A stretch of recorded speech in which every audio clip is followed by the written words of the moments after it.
Hello everyone. In this video, I will show you how does Klarna work.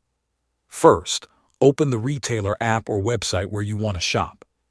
Before you start buying anything, make sure the store supports Klarna as a payment method. Once you find the items you want, add them to your cart and continue to checkout. At the payment page, select Klarna as your payment method. After that, you will be asked to log into your Klarna account. Klarna will then review your transaction instantly. In a few seconds, it will either approve or deny the payment request. If approved, Klarna may split the payment into smaller installments depending on the option available in your country or store.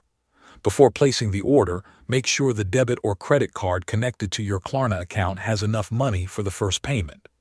In many cases, Klarna charges the first 25% immediately. If you are shopping inside a physical store, the process is slightly different. Open the Klarna app and go to the Wallet section. Create a new one-time Klarna card. The app will generate temporary card details for your purchase. Copy those card details and open your Google Wallet or Apple Wallet. Add the Klarna card into the Wallet app. After that, go to the payment terminal in the store and pay using contactless payment, just like a normal bank card. You can also track payments, upcoming due dates, and balances directly inside the Klarna app. Thanks for watching.